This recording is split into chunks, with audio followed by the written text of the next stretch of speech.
Well, that's a clip from the film Trump at War, the new documentary from former White House chief strategist Steve Bannon.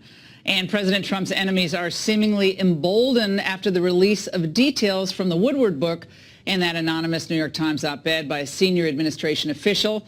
Bannon says President Trump is now facing what is essentially a coup from within his own White House. He joins us now with more. You can see the film Wednesday on the One America News Network. That's going to be a lot of fun, 8 p.m. How you doing, Bannon? Hey. Long time no see. Thanks for having me. Thanks for dressing up. You have your own clothing line coming out, right? It's black on black. Or I wanted the military jacket. I knew if I was going to come on the show, you were going to bust my chops. I know. I deserve it. I deserve it. I needed the military jacket tonight because it's at war. You're at war, so you got to be in the military coat. All right. Why the film? Why now? I mean, we're at war. We've been at war from the beginning. I mean, well, Trump has against the permanent political class. Right. I've talked about this for years.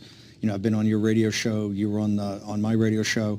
Trump has been at war with the permanent political class. About 8 months ago, I started this film feeling that by the time we had the run-up, it was going to be like the Tea Party movement. We needed these rally films to kind of get people empowered. So this film is for the base plus, to get them excited, to get them out, walking precincts, etc. So I think it's, you can already tell it's gotten a big reaction already from the Democratic left. Well, the funny thing is that it's coming out Wednesday when you had Omarosa, we had Michael Wolff, Omarosa, Woodward, and now the anonymous column. And there are some out there who say this is all planned. I mean, I don't know if it's all planned and coordinated, but you almost would think it would be, given that it's every day it's a drip, drip, drip. The film shows what President Trump's been up against since day one, right? It shows in the campaign, but particularly shows in the White House what he's up against. And I think the convergence of that book in the anonymous column, I mean, it's quite evident that President Trump, there's a coup. I mean, there's a coup like there was a coup by General McClellan and the senior leadership in the Union Army to try to thwart what Abraham Lincoln wanted to do in the Civil War. You have an exact type of coup right now. What was said in that anonymous letter was absolutely outrageous. And I think the president ought to take immediate and direct action to find out who the conspirators are. I don't think there's any one author. I think there's an author I think there's somebody that drafted it. There are many voices in there. I think you can tell the way it's written. I think that's a much broader conspiracy than people think. I think it's probably 6 to a dozen people. And I think you ought to immediately start to do what Andrew Jackson did, or do what Abraham Lincoln did. Find out who's responsible and fire him. Well, you have Broadway actresses now basically wishing that John Wilkes Booth were still around. I mean, this is the this is the level of discourse and dialogue that they always blame Trump for. They say, well, he's the one who said you can go punch someone out at a rally. You can see in the first, I have a prologue in this film that's 5 minutes long. If this was put into theaters, because it's going to be distributed otherwise, it would probably be almost X-rated for violence and language. What we did is went back to the rallies. We went back to what Antifa's done to the Trump supporters. We show the violence. I mean, the left is out of control right now, okay, across the board. Is it by any means necessary? They are, absolutely, any means necessary. And now they have cohorts. Now they have cohorts in the administration, and I think it's broader than the White House. Remember, what the New York Times said was senior administration officials, and what that basically means for the New York Times is cabinet secretaries and their deputies, major agency heads, and assistants to the president, which is about 40 to 50 people. Nikki Haley came out with an op-ed in the New York Times where she basically, it was supportive of the president, but it basically said, when I want to challenge the president, I do so directly to his face. And there was word that the president didn't like that much, because like, why do you have to write a column with that focus? Again, it was fairly positive toward the president, but pointing out she disagrees with him on key issues. When I worked for the Reagan administration, it wasn't so out there constantly that you had, perpetual infighting, although there were people who were less conservative than Reagan. But there was more of a movement. There was more of a sense of a movement. I don't know. When Jim Baker, and come on, with Jim Baker, yeah, and towards the end of the first term and the second term, you had the knives being put into the conservatives every day. White Houses are naturally, cauldrons, cauldrons of different opinions, etc. But that's okay, because Trump does like people with differing opinions. And in the end, did Gary Cohen, get his way on trade?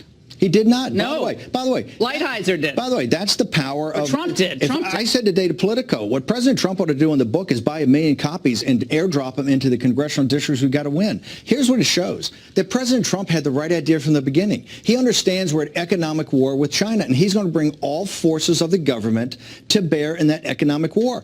Cohen and Porter and all this crowd that fought him, the Committee to Save America, which the book is basically the typed up notes, the two central parts, the economic war against China and Afghanistan, in which the president was lied to and it was misled about the cost of Afghanistan and what type of control we had over the country. That's why Mattis just went to Afghanistan. They're trying to bail themselves out. By the way, they were not upfront. They were not upfront and truthful to the president of the United States. And so if you look at, and they say in there that he has the temperament of a 5-year-old. I told Politico today, if that's a 5-year-old, I want more. Me too. That's what I said. I want more 5-year-olds on the National Security Council. Here's a guy that has in everything they say in the book about his trade policies and economic war is dead wrong. Obama's taking credit for the economy. You got this manufacturing boom, blue collar jobs, wages going up for the lowest wage workers. They said it would never happen. It's happening. He's killing it on the jobs front. Obama's taking credit on Friday. By the way, not just Obama, but also the Bush administration.